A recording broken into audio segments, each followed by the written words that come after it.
السلام علیکم ورحمۃ اللہ وبرکاتہ۔ معزز سامعین، کیا آپ کو اس بات کا علم ہے کہ موت کے وقت انسان کی آنکھیں کیوں بند ہو جاتی ہیں؟ معزز سامعین، کیا آپ کو اس بات کا اندازہ ہے کہ موت کے وقت فرشتے انسان کو کس چیز کا منظر دکھاتے ہیں؟ معزز سامعین، کیا آپ کو اس بات کا علم ہے کہ موت کے وقت انسان کی آنکھیں کیوں نم ہو جاتی ہیں؟ معزز سامعین، کیا آپ کو اس بات کا اندازہ ہے کہ موت کے وقت انسان کبھی اس طرف دیکھتا ہے، کبھی اس طرف دیکھتا ہے؟ یہ کیوں اس طرح کی حرکات ہوتی ہیں اور یہ مناظر کیوں پیش آتے ہیں؟ اس ویڈیو کو مکمل سنیں۔ انشاءاللہ یہ ویڈیو سننے کے بعد آپ کی علم میں اضافہ ہوگا اور اللہ کے فضل و کرم سے آپ کی سوچ ضرور بدلے گی۔ معزز سامعین، کہتے ہیں کہ جب انسان حالت مرگ میں ہوتا ہے، انسان وفات کے قریب ہوتا ہے، تو اللہ کے فرشتے انسان کے پاس آتے ہیں۔ سب سے پہلا فرشتہ آ کر سلام کرتا ہے اور سلام کرنے کے بعد کہتا ہے، اے اللہ کے بندے، مجھے تیرے رزق پر مقرر کیا گیا تھا۔ میں نے دنیا کے اندر بلکہ ساری زمین پر تیرے رزق کو تلاش کیا، لیکن تیرے رزق کا ایک لقمہ بھی مجھے نہ ملا۔ پھر دوسرا فرشتہ سلام کرتا ہے، سلام کرنے کے بعد کہتا ہے، اے اللہ کے بندے، مجھے تیرے پانی پر مقرر کیا گیا تھا۔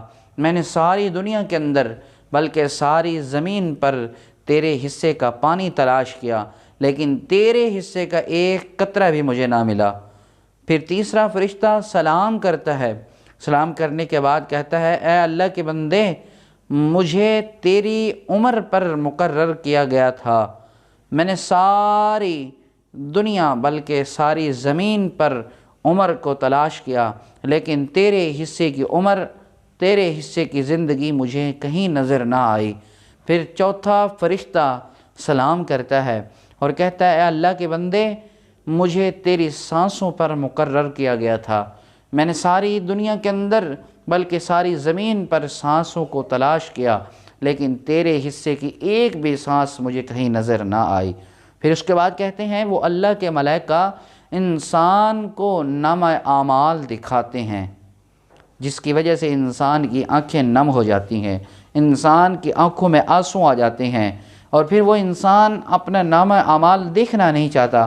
کبھی اس طرف منہ موڑ لیتا ہے تو کبھی اس طرف منہ موڑ لیتا ہے، اپنے نامہ اعمال دیکھ نہیں سکتا انسان دنیا کے اندر۔ اور یہ بات حقیقت ہے کہ انسان کا جب آخری وقت آتا ہے، جب انسان کا اس دنیا سے رخصت ہونے کا ٹائم آتا ہے، تو اس دنیا کے اندر جو کچھ انسان کر کے جاتا ہے، ایک دفعہ اس کے سامنے ضرور لایا جاتا ہے، ایک دفعہ اس کو دکھایا جاتا ہے۔ تو آپ اس سبق سے، اس کہانی سے کیا سبق حاصل کیا آپ نے؟ میں تو یہ کہتا ہوں کہ انسان دنیا کے اندر جتنی بھی زندگی بسر کرے، وہ اس طرح بسر کرے کہ جس طرح انسان اس دنیا کے اندر مسافر ہے۔ وہ اس طرح بسر کرے کہ ہم اس شہر سے دوسرے شہر بطور مسافر کے گئے تھے۔ تو اگر یہ انداز ہوا، یہ طریقہ ہوا زندگی بسر کرنے کا، تو انشاءاللہ موت کے وقت فرشتے بھی سلام کریں گے اور ہماری پھر روح بھی قبض اچھے طریقے سے کریں گے، جس طرح نیکوکار لوگوں کی ہوتی ہے۔ تو بس ایک ہی دعا ہے کہ اللہ مجھے اور آپ کو دنیا کے اندر ایمان پر خاتمہ ہمارا کرے اور نیک اعمال کرنے کی توفیق عطا فرمائے اور آخرت کی تیاری کرنے کی توفیق عطا فرمائے۔ انسان ہر وقت ایک ہی دعا کرے۔ دوستو، اگر آپ کو ہماری یہ ویڈیو اچھی لگی ہے، ہماری اس ویڈیو کو لائک کریں، چینل کو سبسکرائب فرما دیں اور اپنے دوستوں کو یہ ویڈیو ضرور شیئر کریں تاکہ کسی نہ کسی کو اس ویڈیو سے فائدہ پہنچ سکے۔